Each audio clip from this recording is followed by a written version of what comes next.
Bien, cher Harlem, chers camarades délégués de métropole et d'outre-mer, la victoire, c'était il y a simplement 6 mois. C'était après le formidable souffle des primaires. C'était après le rassemblement sans faille de toutes les forces de notre parti autour de François Hollande. C'était après une mobilisation exemplaire des militants, de tous les élus, de toutes les forces de progrès de notre pays.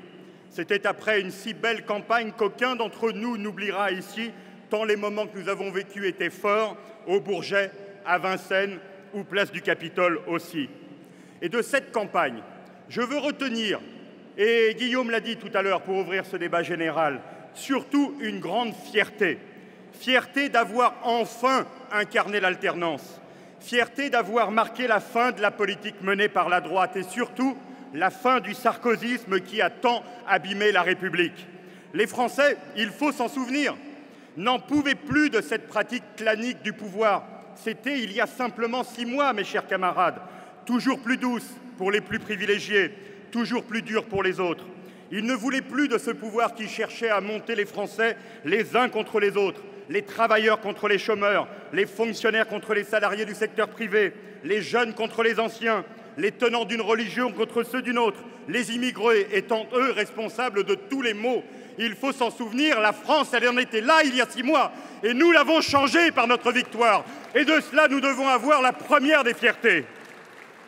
Alors, ils ont voté, les Français, pour que nous incarnions avec François Hollande le retour à une République solidaire et apaisée, la fin du gouvernement des privilèges pour les privilégiés, le rassemblement de tous pour le redressement du pays. Et je voudrais vous le dire, mes camarades, depuis 6 mois, la fierté de cette victoire ne m'a pas quitté. Et si je suis fier aujourd'hui, ce n'est plus parce que nous avons gagné, ce n'est plus parce que nous avons incarné l'alternance et l'espoir des Français il y a 6 mois. Je suis fier aujourd'hui parce que nous mettons en œuvre tout ce pourquoi nous avons été élus, tout en ce quoi les Français nous ont fait confiance. Et donc cela, ça doit être notre second motif de fierté. Oui, nous avons commencé par changer la pratique du pouvoir. Plus de simplicité, plus de proximité, plus de tranquillité, ce n'est pas rien. L'écoute, le travail avec les partenaires sociaux, la concertation pour prendre les bonnes décisions, c'est déjà beaucoup par rapport à ce qu'il y avait avant. Le respect scrupuleux de la laïcité, la fin de la stigmatisation des immigrés, le retrait du tapis rouge sous les pieds des dictateurs sanguinaires. C'est essentiel aujourd'hui quand on est de gauche. Eh bien cela, nous l'avons mis en place et nous l'avons fait dans les 6 premiers mois. Alors, mes chers camarades, oui, soyons fiers de notre victoire. Avec le départ des Sarkozy, des Guéant et autres Buisson et Besson, c'est la République et c'est la France qui est de retour depuis la victoire de François Hollande. Et depuis juillet, que de travail déjà accompli, que d'urgences déjà traitées, que de chantiers déjà engagés. Il ne m'est pas possible ici, et je ne veux pas prendre ce temps-là, en faire le bilan exhaustif. Mais je veux vous le dire, avec tous les députés du groupe socialiste, autour de Jean-Marc et de son gouvernement, nous sommes au travail depuis la première heure du jour de notre élection. De l'éducation à l'emploi, du pouvoir d'achat au logement, nous avons traité les urgences et lancé tous les grands chantiers d'avenir. Nous avons entamé aussi le redressement de la France. Il commence par celui des comptes publics, car nous ne voulons plus, et le président de la République l'avait dit pendant la campagne, nous ne voulons plus être l'otage des marchés financiers. Le président en avait fait un engagement fort. Depuis trop longtemps, la dette entame notre souveraineté, ronge nos marges de manœuvre, alimente le désordre de la finance mondiale. Et on ne combat pas la finance en la nourrissant, en lui donnant de la force. On la combat en s'en libérant.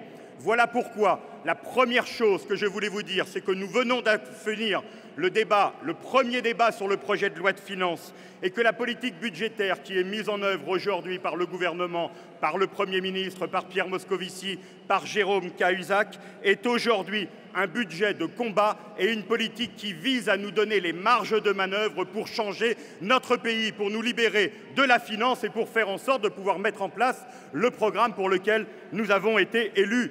Tout le monde en parle depuis des années de cette fin à la spirale de la dette, de cette fin à la spirale des déficits. Mes chers camarades, soyons fiers que ce soit nous les premiers qui, même dans une période de crise, mettons fin à cette spirale qui était dramatique pour notre pays. Nous savions d'ailleurs la difficulté de la tâche quand nous avons été élus.